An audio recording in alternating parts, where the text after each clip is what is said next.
Hello, everybody, and welcome back to another episode of the Daily Crypto News. And what we're going to be looking at today is going to be some stuff that is on thin ice, all right? This is not for the easily offended people. This is some heavy stuff that's going on, some real facts, some crazy stuff. Because guys, it is a crazy world that we live in. But again, as I said, today is going to be a heavy episode with some crazy stuff, so stay tuned. But also my question of today is, are you guys still bullish on crypto? Yes or no? And I guess to specify, what is your favorite crypto? Put it down below in the comment section and let's get on with the video. Starting it off here, I saw a lot of people are very, very angry with Brad Garlinghouse right now for, I guess, embracing Biden. As I said before, I do not want to take sides about what is good and what is bad, but after thinking about it for a little while, I think Brad Garlinghouse is just furthering his ideology, which is, I guess, a quote-unquote better emission world, or I guess less pollution and stuff like that, because apparently Biden is really for climate change and helping that out. And we've seen before that Ripple, one of their primary focuses is helping that too. So maybe from that perspective, it's more on his alley.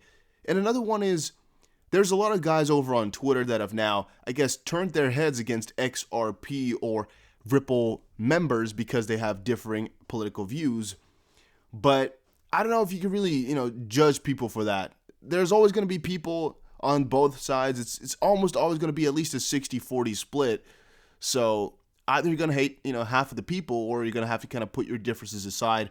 I'm not telling you what to do here, because again, if you dislike him, you go on right ahead. But I'm just trying to clear the air here that there'll be a lot of people in your favorite companies and your favorite investments that most likely support the other side. And I don't know what you can do about it. The only thing you can do is really stop supporting it altogether, because I don't think these guys will be changing. But I guess a lot of you guys were saying, well, lawsuits and stuff and court thingies will be coming. So I guess we'll see. But a lot of people in the comment section here were not happy at all with Brad here, with what he's been doing. Yeah, it's definitely interesting. All right, it is definitely interesting. So to me, it is a very, I guess, confusing situation, because we've actually seen a little bit of this happen before, where I guess a lot of guys within the community were really turning their heads because of some statements. And we also saw Tiffany. Is she at all involved with XRP now? I don't even know. But Tiffany switched and quit altogether as well. She said a couple of months ago, I'm not holding XRP anymore. XRP supporters, so find something else to talk about. From my mom just now, so pathetic. Lol, reading the message boards on XRP, trying to find out why it is dropping in value. And I see the topic of conversation here, which I guess is mostly because she was a very popular person who most likely got very, very famous for XRP. And I kind of noticed that ever since, she stopped doing XRP stuff, she either quit Twitter, and then maybe she's not doing much. No, apparently she is. But she hasn't really gained followers anymore. I think mostly because, well, most of the guys following her were there for XRP stuff. At least that's what I am thinking. But all right. That's aside. I also asked you guys over on Twitter, because of all this heavy political stuff that's going around, if your opinion on XRP has changed within the last 3 days or 2-3 days. Funny enough, 80% of the people said no. 81.4% of the people here, as seen in the survey, said no, which is, I'm going to say rather good. All right, that's actually very nice to see. A lot of people don't even know what's going on. And if you want to answer that question, if I were supposed to answer that question here a little bit, it is because there are some heavy statements going around. And you'll see that more specifically if you check David Schwartz, who's the CTO over at Ripple, or Brad Garlinghouse, who's the CEO of Ripple, their replies. There's just a lot of people who are not happy with what he's doing. And I think that might change your opinion, all right? As I said before, I don't know if it should change your opinion on a project if one of the founders is, biased to a certain degree, I guess. On the contrary, if this is what's happening, which is not yet, I guess, confirmed, but if it is, can we hold it against him is one question. And I guess the last but not least question is, well, what's going to happen next? What's going to happen if things turn around? Is he turning around as well? Or, what's going on in that sense? And also, I guess to a certain degree, Is this fair, what he's all saying? And are the people judging fair? I don't know. All right, I think everybody has the right to, I guess, be against something, but I don't know if we should hate XRP for it, for this view. As in the end, I don't know if it's really gonna matter too much for their ultimate goal. Maybe it is though. I think a lot of the people that are against this have their fair reasons. For example, if you're saying, and again, this is a very specific issue here, and again, I'm not trying to take sides. If you think that Brad, for example, is supporting corruption or fraud or something like that, then I can understand if you were against it. All right, but I don't know if that's the main point. But again, let's keep that in the back of our head. But if you were wondering what's going on with XRP, I think that's mostly going on right now, where people are really getting into doubts because of the leader and maybe their changed political views. However, let's put that aside. I'm gonna say something else that's pretty damn heavy. Pfizer's blockbuster reports flips the markets on their head. Pandemic stocks sink, nearly everything else soars. So that's again pretty damn interesting. And a lot of people were assuming that since gold is going down right now, crypto is also going to be taking a little bit of a plunge. At first it did, but after a little while it turned back up again. So I'm gonna say that crypto right now is in a place where people really still don't know exactly where to value it or where to put it. As what I have seen is Bitcoin is not following along with stocks. Bitcoin is not following along with gold. But if we had to pick a side, then it's more related to gold right now because gold went down like crazy than stocks, which is, again, another very interesting development. Hopefully that would continue on, would be very, very profitable. Here it said Bitcoin equities react to Pfizer announcement. Markets look volatile as Pfizer Inc. and BioNTech SE share details on against the thing that is 90% effective, which people were really, really excited about, or at least stocks went crazy heavy about it. I'm kind of debating right now as well about the thought behind this. Like, why would they announce something like this today? Honestly, isn't that a little bit odd?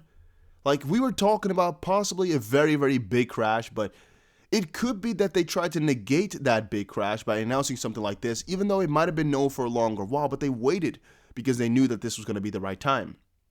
Or it is to shake out, weak hands up front or something like that. Maybe it's to hurt people who are investing, to change their freaking emotions, to maybe mess them up or something like that. The thing is, though, a lot of these areas, like, for example, airlines and stuff like that, were really prospering and doing crazy. As well, quite obviously seen, they're becoming more, I guess, useful or something like that. If there's change coming, if there's forward progress, a positive one coming, I can understand why people would be happy with that. I don't know if we should be happy with the whole thing that they're talking about here, but again, I don't want to take a side on that as well, since that would be considered conspiracy, I think, on YouTube. So again, that's why I'm not taking sides here, just to be clear of that type of stuff. All right. Hong Kong's proposed crypto exchange rules could hamper volume, trigger consolidation, say industry players. The Hong Kong government has proposed to require crypto exchanges to obtain a license within 180 days after the policy takes effect. A licensed crypto exchange under the proposed licensing regime can only target professional investors at initial stage. Some say such a move may suffocate trading volume and pigeonholes crypto assets as speculative instrument. Well, right now Hong Kong is not in their best place either, at least I have noticed.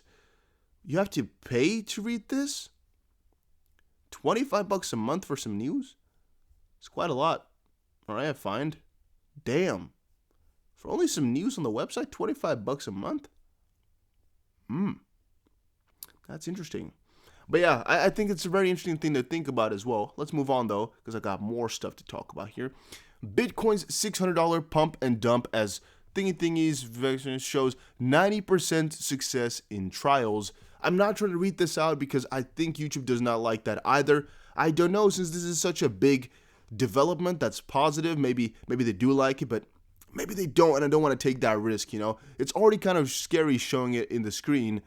So, that is that. By the way, guys, make sure you check out the Growth Masters Academy. A link is in the description down below. If you want to know what my main job is, what I do for a living, check this video out right here. And I'm making more tutorials to teach you what I am doing to the dot, but make sure you check it out. I think it is definitely going to be worth it. All right, moving further, though. why a 30% Bitcoin price crash should not catch you off guard right now.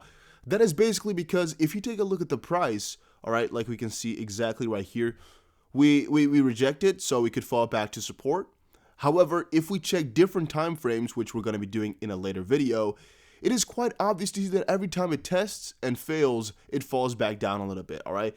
And maybe right now after the third test, if we still can breach, we might fall a little bit more significantly down. I'm more so thinking towards 13.8, but this one is going very, very heavy to the nearest, I guess, or the strongest support all the way at maybe like 12,000. But that's, that's differing opinion. I don't think it would fall that heavily. But there's differing sides and differing opinions on that. An XRP fork flare now supported by one major exchange or another one, BitBay, the largest crypto exchange in East Central Europe, is set to participate in FlexBar's airdrop. I'm just saying, guys, we should take this money, but I'm not too excited about Flare, all right? I think there's some really good prospects to it, but all in all, it's kind of a negative thing, but I've explained that before. Let's not get too heavy into that. Let's sink this in, all right? What's going on with XRP? Do I still support it? I personally am really happy and bullish with it, but maybe you guys have changed your opinion. You can let me know in the comment section down below. I think all of this is for the bigger picture and bigger ideas, what they're doing, but maybe you guys will see that differently. Let me know in the comment section down below, though. Has anything changed? Do you think this is all nonsense, or do you think it's very important? And also, what's going on with Australia? I see a lot of people got very, very heavy in my comment section saying Australia this, Australia that, but I don't know what is going on. Let me know.